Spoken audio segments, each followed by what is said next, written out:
Hi everyone, and welcome to my review of the Apple iPad. Now, first thing you'll notice is obviously this iPad is in the case that is supplied by Apple. I found it to be very useful. It's very clean, it's very smooth, it helps to cover the case from dust and scratches and things like that. I've also found it helps to give the iPad a bit of traction, so if you've got it on a smooth surface or on something where it's easy for it to slip off, it's got less chance of slipping off inside this case. A lot of people have been worried about sort of various items on here, such as iBooks. I want to show you how simple it is to use. First of all, just clicking iBooks will bring up your bookshelf and it will show up any books that you've downloaded. When you first get the iPad, there won't be anything on there because the iBooks application isn't actually pre-installed. You have to go to the App Store to purchase it. So once you've got it, it's free, it's just a free download, there's no buying it. But I think iPad is deliberately, well, Apple has deliberately left it off the iPad because I think they wanted to try and get some competition when it comes to ebook readers, because of course Kindle has an ebook reader.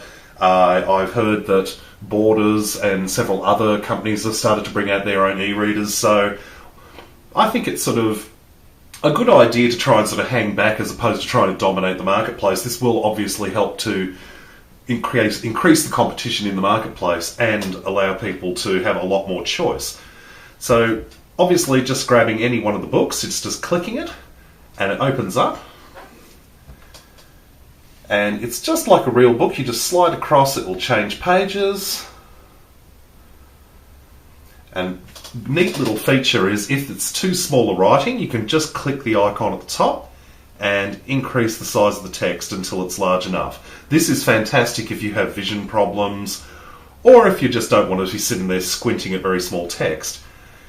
There are plenty of other features in here as well. If you're looking for a particular chapter, you can bring up a list of chapters and go directly to them as you want. Just select from there and it brings it straight up. It's an incredibly simple design, but it works, and I found that just sitting there reading it, it's incredibly easy on the eyes. If, however, you're in a low light condition, like if you're reading it in bed at night, and you feel the screen is too bright, you have brightness control, so you can change the brightness of the screen.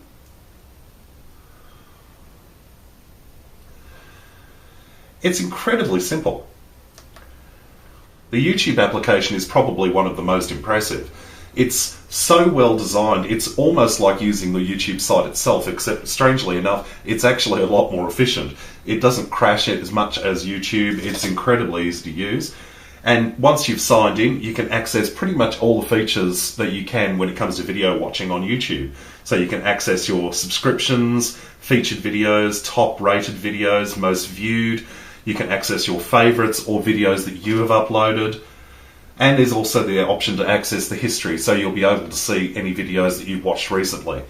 It's that simple to use, and it's literally just a matter of point and click. So, Farmville, okay. And video comes up and loads. It also adapts really nicely to what actually your internet speed is. Oh, shut up, Hank. Be quiet, Hank. There we go. Anyway, if you're using a high-speed internet connection, such as when you're on Wi-Fi like I'm on at the moment, it will basically go for the best quality video it can give you.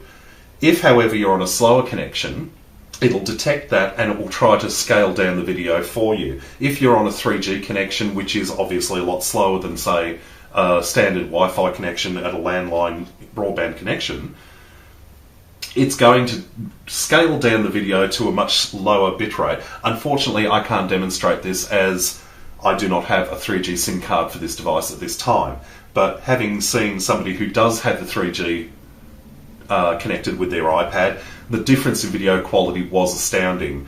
3G, obviously because it's a slower connection, the video was very pixely, it was very blocky, but it ran instantly, there was no load time. So I think the toss-up, the decision when it comes to it is, if you're wanting to watch videos on the go, do you want them quick and instant, or do you want them slow and pretty? I guess it depends on what you're looking for. Here we are in the App Store. Now the App Store is the one-stop shop for all applications for the iPad. You can purchase iPad exclusive applications as well as applications designed for the iPhone and iPod Touch. Now, here is the top charts. Basically, it's the top paid applications and the top free applications. Now, of course, there are lots of free applications. One example is, of course, iBooks, the ebook reader. You've also got other programs such as the Kindle reader from Amazon, Time Magazine. Paid applications include virtually all the games, like decent games. You've also got a program which is called Air Video, which I actually purchased. It was only a couple of dollars, and it allows you to stream video from either your iMac or your PC to your iPad, which is a great idea because it takes advantage of your wireless network, but it also has an extra feature. It allows you to convert any video file on your computer to a standard that will be accepted in iTunes, which allows you to transfer things onto your iPad. Basically making any movie, any TV show that you happen to have on your computer, all of which are copyright approved, of course, but any of these items can basically be instantly converted and transferred to your iPad, allowing you to instantly increase the number of items you have on your iPad. If you're like me and you love your cooking, then Epicurious is definitely an app you want to download. Epicurious is the cook's companion. It's basically an interactive online cookbook with literally thousands of recipes available to you. First of all, you've got your categories. So let's have a look at, say, decadent desserts. It'll bring up a fantastic list of all sorts of different things. Chocolate raspberry layer cake, that looks good. It brings up, once it's loaded, a list of ingredients you'll need. It's also got the instructions right on this side, and a clever little feature. So if you've got the iPad in the kitchen with you while you're cooking, you've got a little pointer to show you at which step you're up to, so you can never get lost. But as I said, Epicurious is a very clever program, and it's free as well, which is really astounding. I mean, you're looking at all these wonderful sort of desserts and recipes and all sorts of things, and there's no ad placement, there's no sort of pop-ups and things like that. It's just sort of basically straight go for it.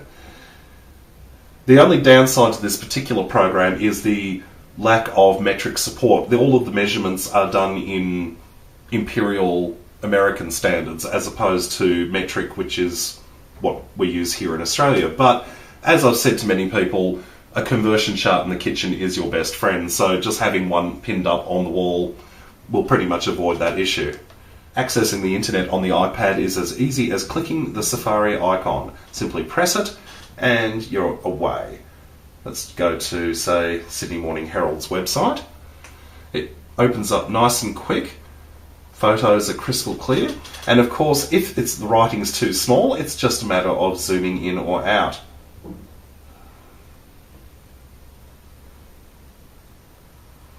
You can also click links to open in other tabs. Just open in a new page, and it automatically selects it for you.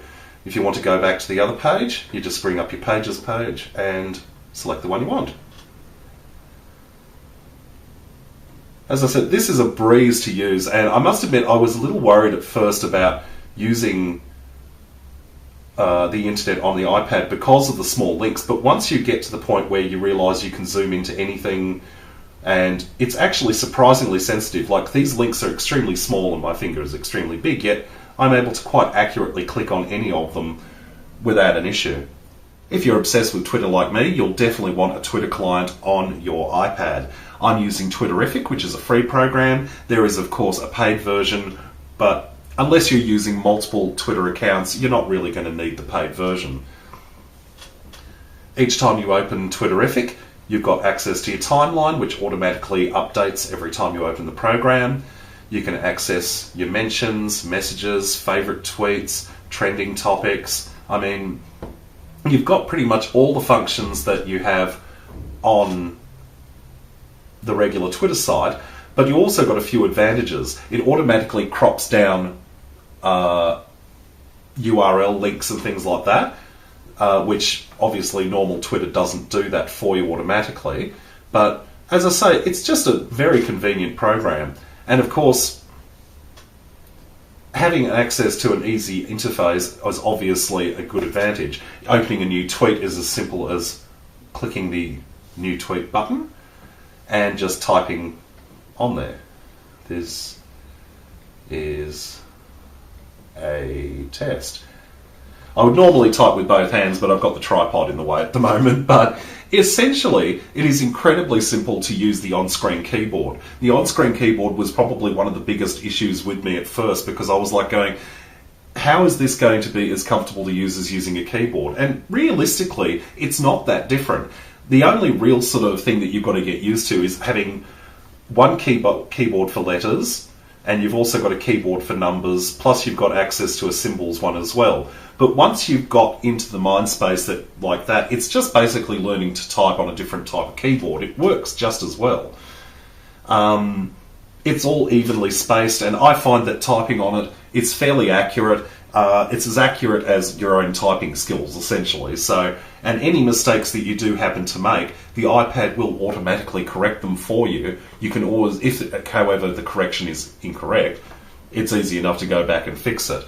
But it's surprisingly simple to use. By far, one of the most impressive applications that comes with the iPad is the Maps application. Simply clicking Maps will bring up a fantastic Maps application based on Google Maps. Now, essentially, it's just a matter of pinching and pinching out to zoom in on various places. Now, you've of course got the classic style where it will just bring up street names and things like that. You can also get directions simply by choosing two different destinations. There's also a function to identify where you are if you're lost. Simply clicking the button at the top here will instantly identify where you are on the map. It's a very clever function. It's not totally accurate on the Wi-Fi version. It is accurate to within about maybe 50 to 100 meters, but obviously with the GPS version on 3G, it is a lot more accurate. But it's a very clever idea. If you've been driving around, you can't find where you're supposed to be, just clicking a button, it'll show you exactly where you are on a map. It's a very, very, very useful function, especially if you do a lot of traveling. Accessing and sending email on the iPad is a breeze using the iPad's mail client. Now, it automatically updates every time you open up the program, like Twitterrific and various other programs. It's simply just a matter of accessing mail. I've got a message from somebody saying that they've just followed me on Twitter. I don't need to keep that anymore, so I can just hit delete and it's gone. If I want to send an email to someone, it's just a matter of opening it up. You can type in their email address, subject, and everything like that. It's very simple, and it's just a matter of typing as you would on any email.